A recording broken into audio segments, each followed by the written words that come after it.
It's not the 5 PhDs that you talked about that qualifies you. It's not the coaching certifications. It's not any of those things. It's not, the stamp of approval from Good Housekeeping. Life qualifies you. Life has qualified you to be sitting here doing this work. My life has certainly qualified me. I know what it's like to come from nothing and to create everything. I know that everything is possible. Don't try to tell me that it isn't, because I know I lived it, right? So when I do this work that I do, and sure, I have fancy trainings and backgrounds, and all of that has been super helpful, but it is life that qualified me. Just shift your perspective when it comes to this idea of being an imposter. No, you've lived it. You get to share it.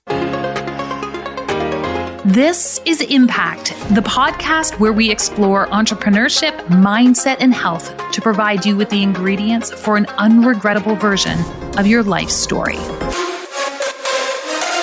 We can't talk about human potential without discussing mindset. It is not relegated to the domain of physiology that we are embarking on this conversation. And while I used to be so focused on this idea of biohacking, how do we optimize our physiology? What I recognize then and talk more openly about now is that all of these things start with mindset.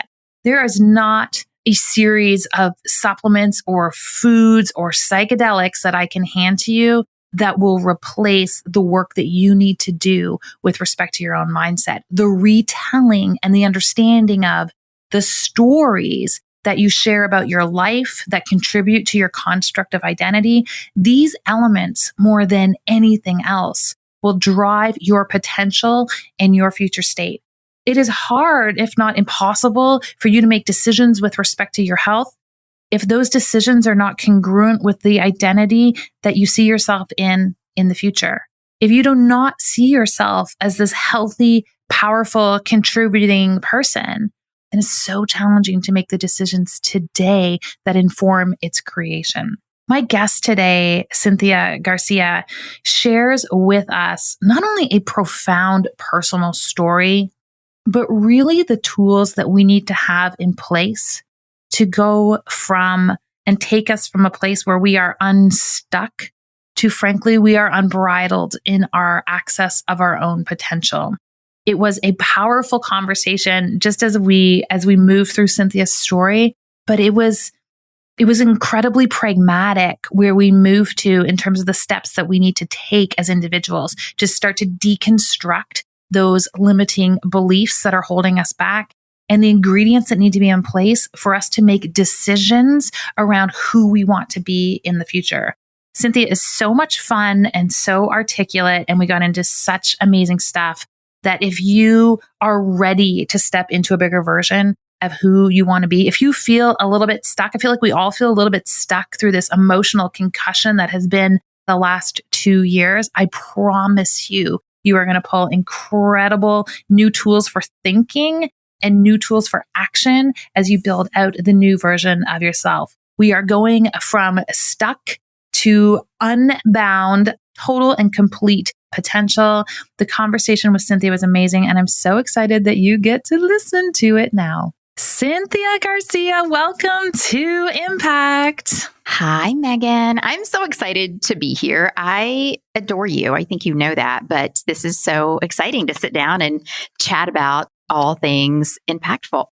Well, I'm delighted you are here. And it's funny because I was just saying before we hit start on this, that in terms of where we can go and have this conversation, your team delightfully provided me with this plethora of topics. And I was looking through them and understanding that the series we're in right now is really about optimizing human potential. And it struck me, and we were both talking about this observation in our own audiences, that a lot of us are feeling stuck right now in different areas of our lives. And I'm feeling stuck in certain areas. I feel like I've got flow in some and stuck in others. And the stuck ones I've kind of put in a closet for now. But this feeling of stuck and the sentiments of doubt, I think are creeping in for people and surprising some high performance people right now. And so where we're going to go today, just so everyone understands the journey we're about to partake upon, is we're going to go from unstuck to unstoppable. So hang with us, because Literally, we are going to transform and create transition over the course of the next 30 minutes or so. Before we do that, Cynthia, can you share with my audience a little bit about your story? You have this beautiful, compelling story. I feel like part of your story is like what we're talking about today. You have lived these elements in your own life, and I'd love for people to hear that from you. Yeah, sure. I'm happy to. So I will keep it brief because, like everyone, all of our stories are long and in depth and multifaceted and all of those things. But yeah, I grew up in the Appalachian Mountains of Southwest Virginia. And there was not a lot of opportunity. My family didn't have a lot of money. In fact, we were so far below the poverty line, I didn't know there was one. We lived in this little tiny house where you had to go outside to get to the kitchen, which I know sounds random, but there was no running water. There wasn't a lot of heat. We had one old wood stove in a back bedroom that somehow managed to kind of heat the house. And with that came kind of what you might expect in that kind of situation. There was a lot of domestic violence in my home. My dad was an alcoholic and a drug addict, and my mother was a bipolar narcissist. And so it was a tough time. And both of them had extreme trauma in their backgrounds and had been through so much. They had lost their first son when he was only 2 through a horrible accident. My dad had been in a car accident that killed him 3 times. He died 3 times and came back each time, and had a steel plate in his head, and one arm was paralyzed, and he didn't have a lot of mobility, and so as a result couldn't work. My mom stayed home and took care of him, and so we didn't really have any income except government assistance. And it was tough, Megan, to say the least. There was a lot of anger, a lot of just, again, violence at all times. There was a lot of abuse, physical, emotional. I was sexually abused starting at just the age of 5, and then things didn't really get any better. And so I had always thought, though, there's got to be a way out of this. And I don't really know where that came from. I don't know if I was born with it. I do know when I was very young and the yelling would start in the next room, in addition to dropping to my hands and knees to pray, I would read. And books is how I got lost. Stories is how I took myself out of the chaos that was happening and into a different world, a world where there was peace and love and beauty and happiness and opportunity and possibility. And so I decided that, I didn't know at the time that was a trauma response and a way of coping and a survival mechanism. But I did decide that my life was not going to be that way. Now, I had no idea how I was going to get out of it, but I thought I could do this. I have to do this. I don't have a choice. Long story short, I started working at a very young age. I saved up my money. And finally, Megan, I was able to move out of this small town. I went as far as I could get without leaving the country. True story. I went to Los Angeles, California, and I thought I did it. I remember getting off the plane thinking, oh, hallelujah, I've arrived. I've done it. I'm here.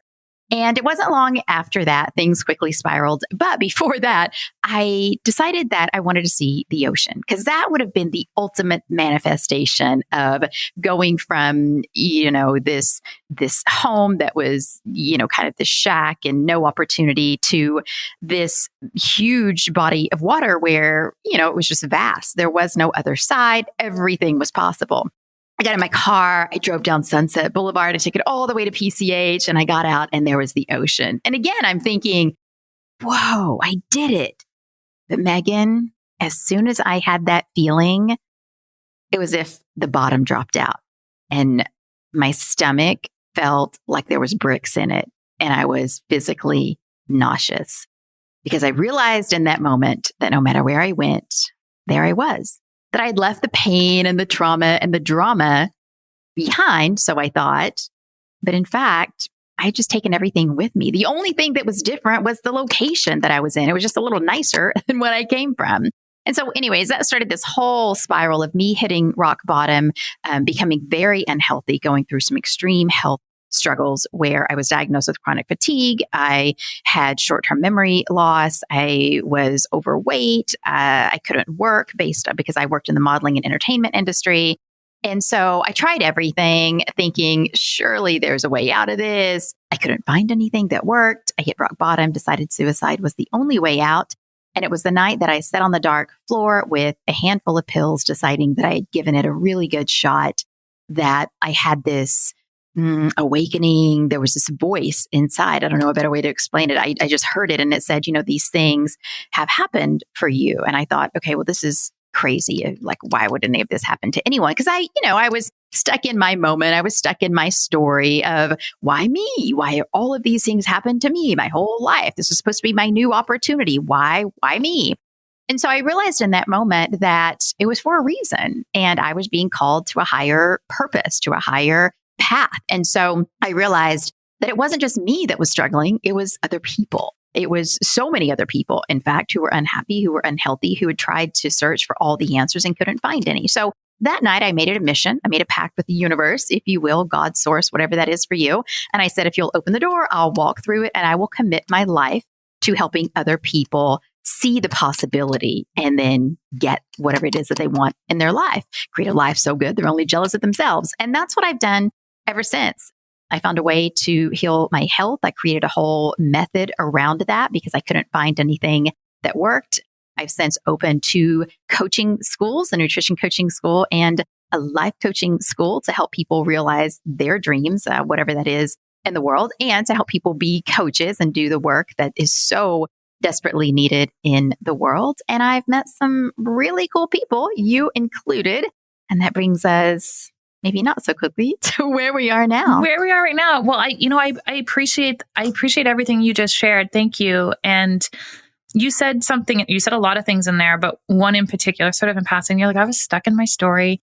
And I actually think a lot of people are stuck in their story, almost as if that's the starting place of the stuck piece, is we're stuck in our story and we're like, oh, I have imposter syndrome, or I have this, or I have that, which I think are just symptomatic of being stuck in our story.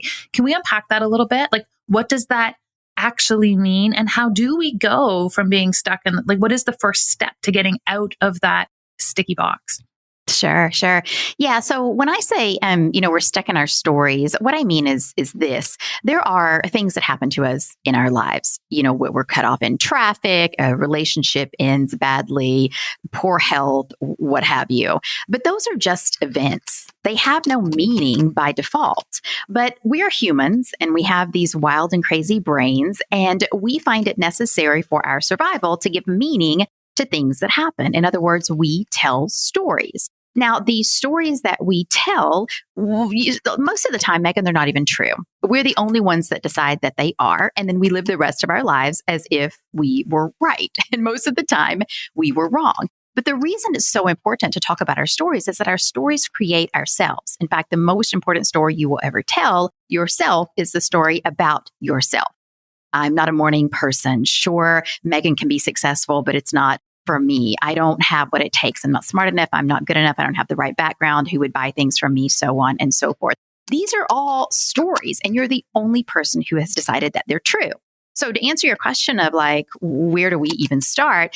Starting point is always awareness, right? It's self-awareness. It's, oh, okay, this is just me telling this story again. I wonder if it's true. And then having the audacity, if you will, to go against the grain of your own beliefs and say, this is just a story. I'm the one that created this. And if I created this story, then I can create a new one. I can rewrite this story into one that better serves me. So just starting to be aware in your everyday life of when you're telling stories. When someone hands you an opportunity and say, oh, I would, but I don't have time. Really? Or is that a story? I just don't know enough. Story. I'm just not good at this. Well, that's a story, right? If you tack on yes, then maybe that's true. And you can always get better. But that's really where we start, is with this idea of just becoming aware of the stories that are rotating through our heads every single day, because that's what keeps us stuck. So interesting. As you're talking about this, I was thinking about the health industry, and the notion of imposter syndrome I find pervasive amongst us. We're just so trained and have been in school for 8,000 years that we kind of feel like we're never done. And so while we simultaneously have this course of conversation happening in my head, I'm not good enough to show up on Instagram and talk about health yet, despite like 5 PhDs. I'm also equally angry at the person who has like an hour of training and has no qualms about stepping in and sharing and teaching. I find that lack of congruence so fascinating. And I want to break it apart, because I do think there are so many experts in all sorts of disciplines who are holding themselves back with this concept of imposter syndrome. And even my mom, she was visiting the other day and we were chatting about this. She's 72 years old. She was a school principal. And she was like, I thought I was the only one who had that feeling, that I was so insufficiently qualified to step up on stage and lead whatever was going on. I thought that was uniquely me. And I was like, oh no, like that's a thing that we do to hold ourselves back. How do you help to unpack imposter syndrome in the groups and individuals that you work with? Gosh, I get this so much. This is like the biggest question, whether I'm working with... It's like the biggest thing, though. It's like... It's huge. It's huge. I mean, and I don't care, Megan, if I'm working with a celebrity that we've all known, seen, trust, and love, or a CEO of an organization, or, you know, a mama down the street. It's all the same for all of us. And I think that it's interesting. There's a lot of different ways that we can look at this. The first one that I'll share with you, sometimes I get a little pushback on, but let's go there anyway. Let's do it. Let's just do it. Maybe you feel like you're an imposter because you are. You can see why I get pushback. So here's the thing. I see so many people out there, Megan, and I know you do too. And they have this great expertise and they're super cool. They're fun. They're funny. They're interesting. They have great stories to tell. They have amazing backgrounds. They're highly accomplished. And yet they don't trust who they are.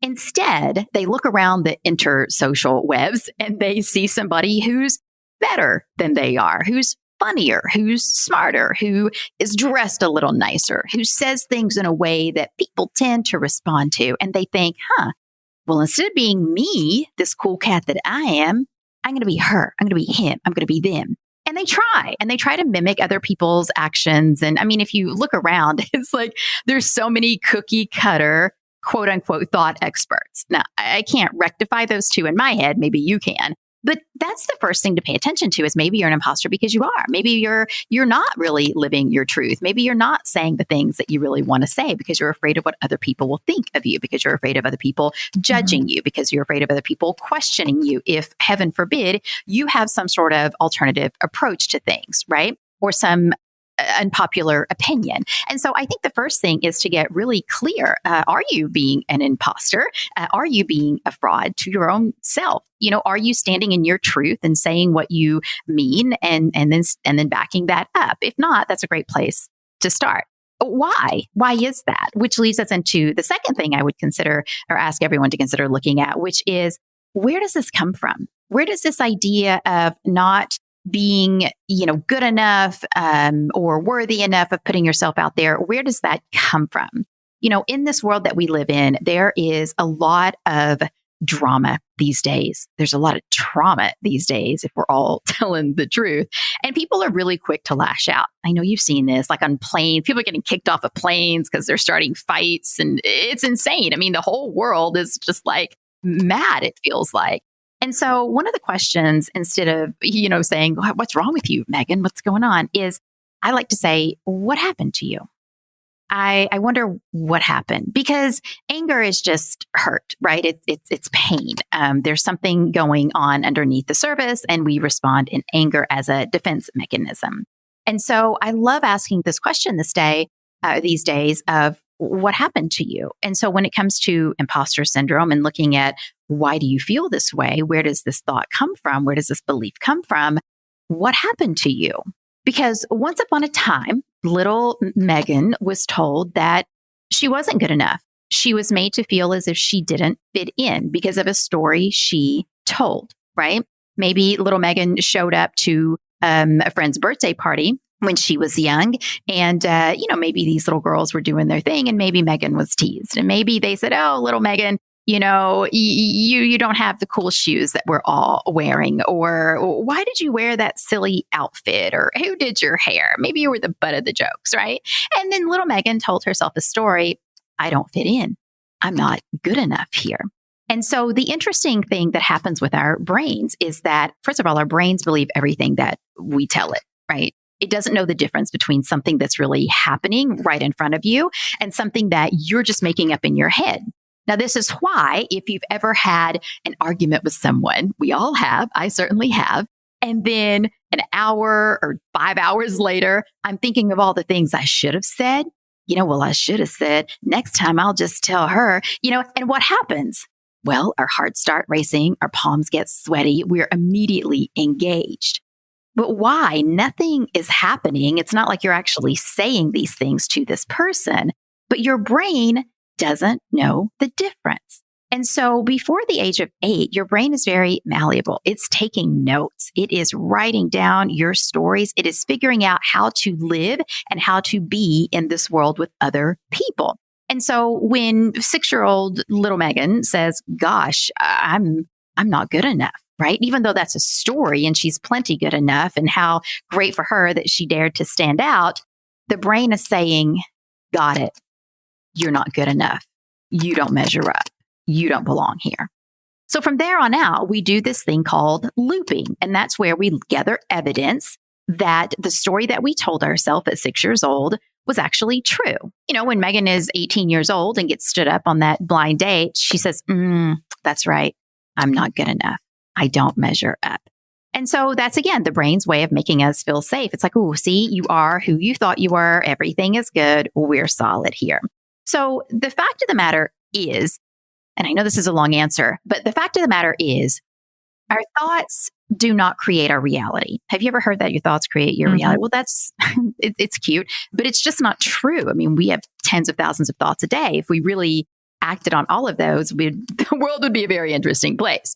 Your beliefs create your reality, and your beliefs are just these stories that you've told, coupled with this deep emotion that roots it in your body and in your brain, and then you act accordingly for the rest of your life until you decide to rewrite that story. So the real work and the real reason that you may have thought, well, I've tried to change my thoughts. I've read the books. I went to Bali. I ate, I prayed, I loved, but nothing changed, is because you're not going back and addressing the root cause. You're not going back and creating these new beliefs by rewriting your story. So I hope that makes sense.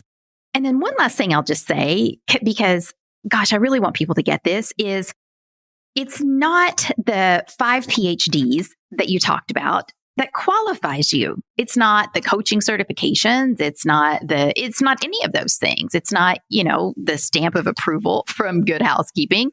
Life qualifies you. Life has qualified you to be sitting here doing this work.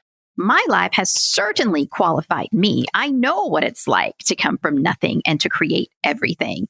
I know that everything is possible. Don't try to tell me that it isn't, because I know I lived it, right? So when I do this work that I do, and sure, I have fancy trainings and backgrounds, and all of that has been super helpful, but it is life that qualified me to do this. So I really want people to understand that. Just shift your perspective when it comes to this idea of being an imposter. No, you've lived it. You get to share it. There's a few things that came up for me in that. One is our just natural inherent tendency to lean into confirmation bias. And it's interesting, I've been doing some reading lately. Like, the most important thing we do to ourselves, psychology, is lean into this need for congruence in who we think we are.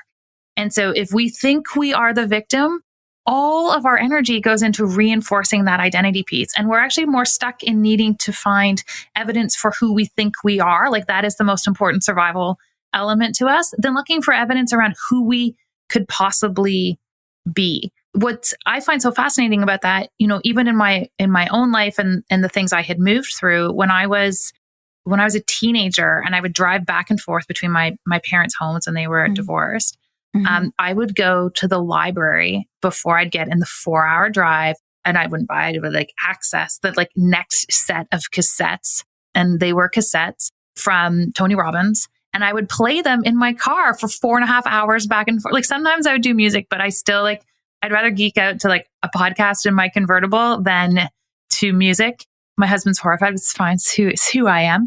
And I would listen to these Tony Robbins tapes. And I don't know what else he said, other than the thing that struck me the most is, what else could this mean? And what it did for me is it just actually, it started to break the brick wall of identity I had started to craft for myself. And it has actually become the single most important question I ask in my life at any given moment. And that is, what else could this mean? And it always starts to destroy the foundation of limiting beliefs for myself, because I can sit with effort, and it's like going to the gym. This is not the easier choice. The easier choice is to be like, well, I'm a victim. once again, and this sucks, and allow it to just like, that is like the osmotic flow. But if I put in some effort and actually get creative about what else could this mean, those answers are infinitely more empowering. And that story is way more interesting. Yeah. And so this idea that we can author our own stories, to me, that was the single most important question to enabling me to have a blank canvas around the next step. So that just came up for me as you were talking about all of those pieces. It actually takes a little bit more work to blank canvas out the possibility. But I think probably we're both testaments to the fact that that is an element.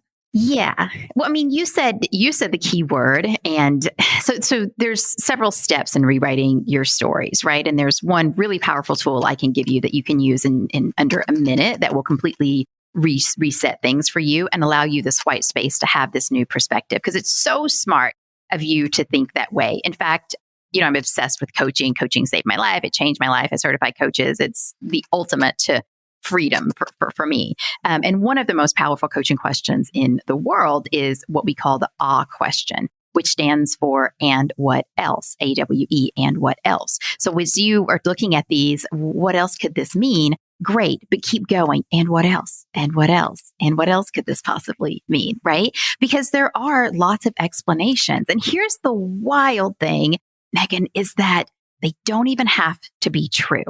They don't.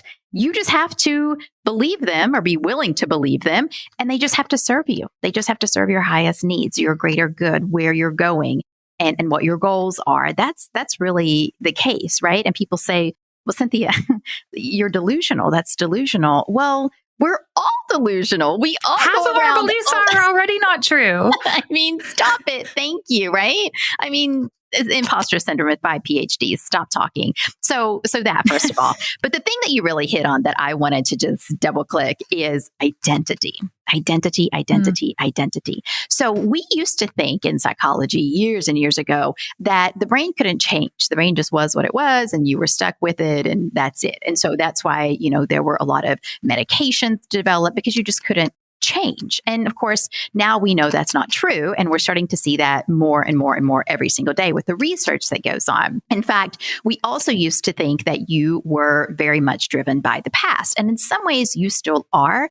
But what we're starting to see now, especially with areas like narrative psychology and neuroscience, is that we're actually very drawn by our future. The problem is people automatically assume that their future is going to be just like their past. And they don't take time to go rewrite the stories of the past and create a new future. They don't take time to think about what's possible for this future. What could I actually do instead of just, putting one foot in front of the other and just doing the same old thing every single day. So we know that we're guided by our future selves, by our future identities. And so one of the most important things that we can do is when we go back and we rewrite these old stories and we looked at what happened to you and we give it a new explanation and we feel different emotions, then we can choose then who we want to become. We can say, gosh, that belief made me feel like an imposter.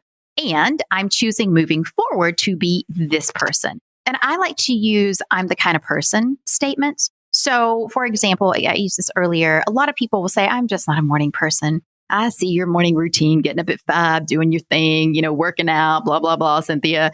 I'm just not a morning person. Well, that's just a story, right? Mm-hmm. In fact, you could be a morning person if you chose it. But as long as you keep identifying as not being a morning person, you're not going to be. So start to create the identity that the future you would embody, right? So if you want to be getting up at 5 and doing all of these things before the kids have to be tended to, then start saying things like, I'm the kind of person who.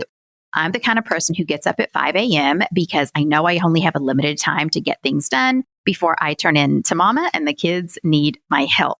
I'm the kind of person who, when my alarm goes off, 10 minutes afterward, I'm up. I don't stay in bed because that's just the kind of person I am. I'm the kind of person who keeps my word. If I tell Megan I'm going to show up at this time for this thing, I will be there for her. And we start to create this new identity because again, the brain doesn't know the difference, right? So if I say I am the kind of person who does what I say, when it comes time for me to show up for Megan, my brain's like, show up. Remember, you are the kind of person who shows up, who keeps your word. So you have to craft a really powerful identity because the future is going to happen, right? We can all agree that the future is going. Thank goodness. I mean, stop. And we're going to be a different person. Would you agree? I mean, we're not going to be the same person probably a week from now that we are today. I am radically different. I feel like every single year. So if that's going to happen regardless, why not create the person that you want to become? So what is it that you want in your life? And then what kind of person has the life that you say you want? And then how can you start to act as if today? Now, that being said, identity is key. If I could only teach one thing for the rest of my life, it would be identity. And the kicker to this is you cannot create a new identity without going back and rewriting your old stories. Because every time you say, I'm the kind of person who's confident in my abilities, these old beliefs are going to be like, no, remember you were the little girl at the birthday party who didn't quite fit in? No, you don't fit in here either. That's cute. It's cute that you think, but you're not. And the brain will win. These old beliefs that have been around for so long and are just ingrained in who you are, they will win. And oftentimes it happens unconsciously. You're not even thinking about it. People say, why do I set goals? I set the alarm, Cynthia. I do. I set it for 5 a.m. I bought the journal. Again, I eat, prayed, I loved. Why do I keep? Because you haven't rewritten these old stories and chosen a new one. And until you can do that, forget about the identity. You can create it as long as you want. You can say, I want to be this person.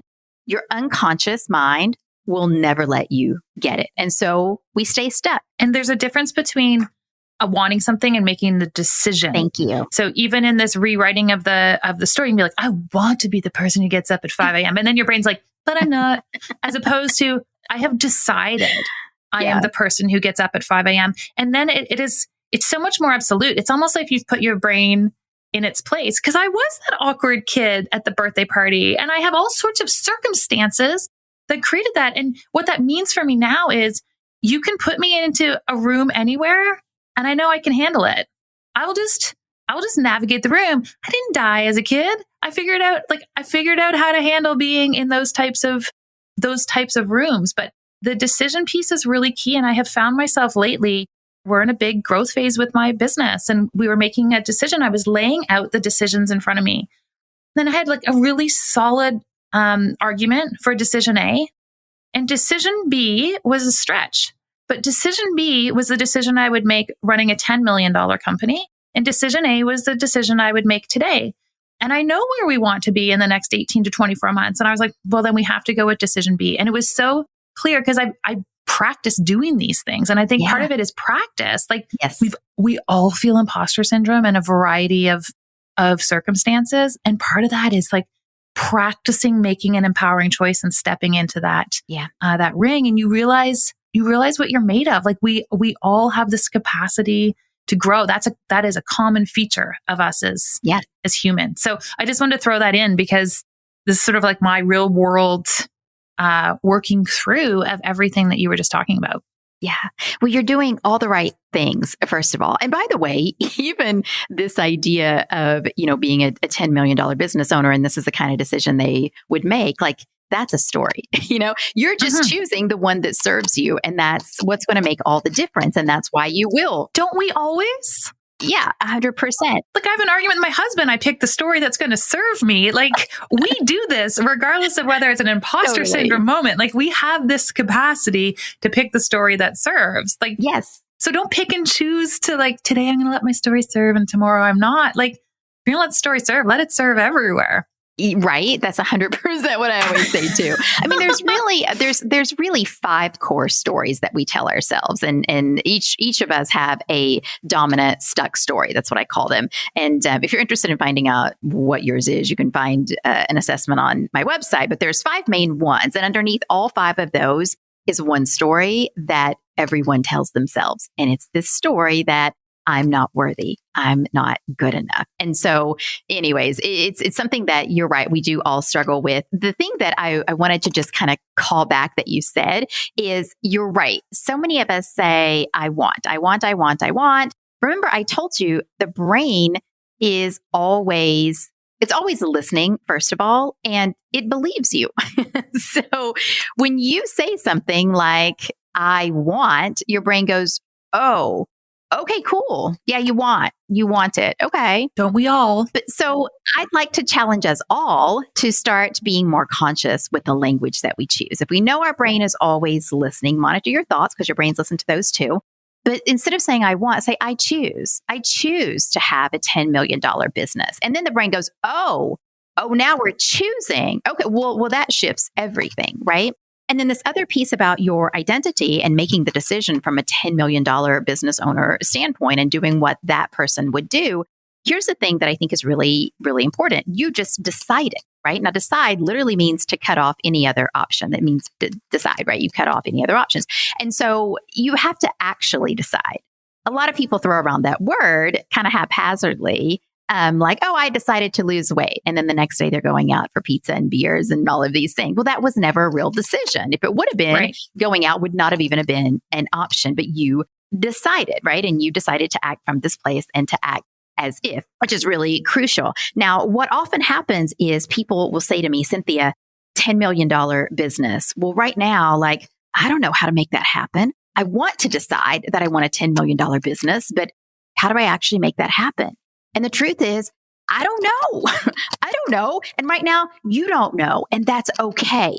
Because here's what happens, Megan. When you decide and you say, I am choosing to have this $10 million business, well, now you become a different person. And your brain goes, oh, got it. Okay, we're choosing. And when you make the decision that the $10 million person would have made, the reason you did that was because you're thinking differently now. You don't have to know how. Because once you make that decision, the brain will start to come up with new ideas. It will start to challenge you. And when you support it by making the decision that a $10 million business owner would make, you build more confidence, right? Which takes you to the next, which takes you to the next, which takes you to the next. So you don't have to know how. Your brain will figure that out for you. You will think in ways that you never have before when you embrace the identity that you want to have. Does that make sense? Totally makes sense. And I mean, we could layer all of this stuff around, like, and then how these things get manifested and how we get focused on a goal. Like, there's so many places that we can start to go, but it actually has to start, like, physiologically, it has to start with you making that choice and you making that decision, because there's a boundary around those elements that does completely shift. It shifts the standard of thinking too, that we have to adhere to when we move into that new realm. Here's my last real question for you, Cynthia, before we transition to something I call our impact ingredients. What do you do in your life right now to cultivate the energy and the decisions around being unstoppable? And that's notwithstanding the fact that we all have days where, like, I'm going to just sit and do nothing, even though I thought I would. Like, we all, like, I really want to be very clear for everyone when we move into this state of being unstoppable. It's not like we're we're not Energizer bunnies. Like, there's a reality that goes into that too. But, like, to cultivate this notion of sort of forward, rapid, intentional progression, what do you put into your life to make that happen for yourself? That's such a great question, with kind of a large answer. So I'll try to make it simple. The truth is, I practice what I preach. The reason I'm so passionate about this is because I've seen it completely change my life. I know where I came from. I know where I am. But the fact of the matter is, Megan, I wake up every single morning and I choose to remember who the flip I am. I understand that everything I've gone for has been for a bigger purpose, and I step into that. I know exactly where I'm going. I am so clear on who I will be when I get there. Like, there's not a doubt in my mind. I am very clear on my vision. I could tell you down to carpet colors in my home that I'm choosing to live in. Like, I have a lot of clarity around where I'm going, and I know who I am. And I rewrite my stories on a regular basis. I mean, dozens of times every single day, because I'm still challenged by my own thoughts, my old stories, the world around us, other people, like you name it. But I use my own tools to get unstuck. I use the stuck story coaching method on myself. I use the short story coaching method on myself. And again, those are all on my website if you don't know what I'm talking about. And I really choose to embody my future self today. And my future self does things like sets really clear boundaries. You know, I do certain things like I don't take calls before this time or after this time. Like, I just don't do it. I have my priorities really clearly defined. And my first priority is myself.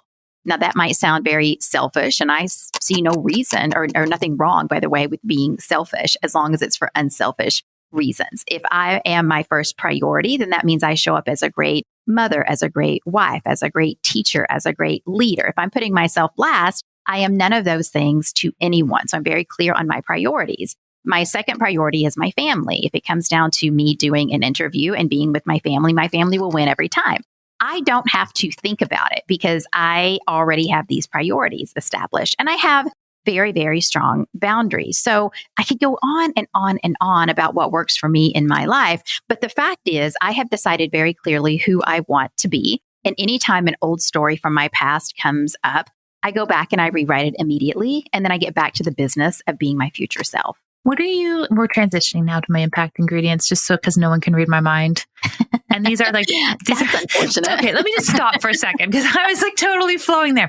Let me set the stage and take things out of my brain and put them into the conversation. So I'm really curious on, like sort of rapid fire, quick sense on some of the decisions and ways we do things that inform the success of my guests. And so it's with that spirit that I'm going to ask these next few questions. And the first one is, what are you working on with yourself right now? Whether it's a fitness piece, a personal development piece, like what are you working through right now? What are you working on right now to take things to the next level? Such a great question. So the big project that I'm working on right now is writing my memoir. Oftentimes people will hear my story and they'll say, gosh, how'd you go from that to where you are now? And so I'm putting that into a book form. And so what that's causing me to have to do is to write the story and also rewrite the stories that I created in my own head around the events that were happening in my life. So I'm doing a lot of deep work around trauma right now, and letting go of maybe other people's expectations, other people's stories, old stories I told, so that again, I can tell the story and share in the most authentic way I can, in hopes that that shows people what's possible. So then they rewrite their old stories and go for the life of their dreams. What is your motivational beverage of choice? Coffee. How do you take it? I know, just black. I am hardcore Megan. Just black coffee, first thing in the morning. Let's go. All right. I love it. As an entrepreneur, were you born with it, or did you learn to become an entrepreneur? I'm born with it. Yeah. I knew no entrepreneurs, knew no one who owned a business. Really super quick, fun story. I decided when I was a little tiny human that I was going to create a paper for my little local town, and I was going to sell it for a quarter day to day. No, listen, it gets better. Now, I didn't have a printing press or a typewriter, and certainly didn't have a computer. We barely had food to eat. But so what we did have was potatoes, because potatoes were cheap and they were easy and they were filling. And so I decided, Megan, that I was going to get potatoes and carve out letters in each potato, and that I would use a stamp pad to get the ink and then stamp it on the paper. Obviously this was not very well thought through. I got through the T. I started with T because I thought, well, that's a popular word. And the very first newsletter I wanted to publish the first word started with the T. It was a disaster. The T never turned out. I was humiliated, and my first business very quickly came to an end. You invented like a printing press, Cynthia. Like, you need a new story around this. You were an innovator, and it's okay. You learned quickly. Like, this is, that's beautiful. When you need to cultivate courage or energy because there's something you need to do that you don't want to do, what's your go-to? My bigger why. My bigger vision for my life, which is leaving a legacy that my daughter can be proud of, through helping people discover what's possible for them and then going to get it. That's really the big thing. You know what's so cool about your answer to that question, which is beautiful, by the way, is that my last question for everybody is always this: what do you want your legacy of impact to be? And you answered it to a T. You didn't have these questions beforehand, but knowing that, is there anything that you'd want to add to that response? Yeah, I think that's it. I mean, the thing is, for my legacy, my biggest goal is to inspire others to rewrite their stories by being an example of what was possible when I rewrote my own. And so every day I try to live as an example of what's possible. I pull back the curtain. I try to show other people how to do it too. And I hope that ultimately becomes the legacy, that I helped people overcome all the old stories that they told themselves so they could finally be the person that they wanted to become in this one wild and precious life. Amazing. Cynthia Garcia, you are such an inspiration. You're up to so many awesome things. Where can we send our listeners to learn more about everything you're up to? Yeah. So head to my website if you're interested in finding out what your dominant stuck story is and getting a whole training on how you go back and rewrite those old stories.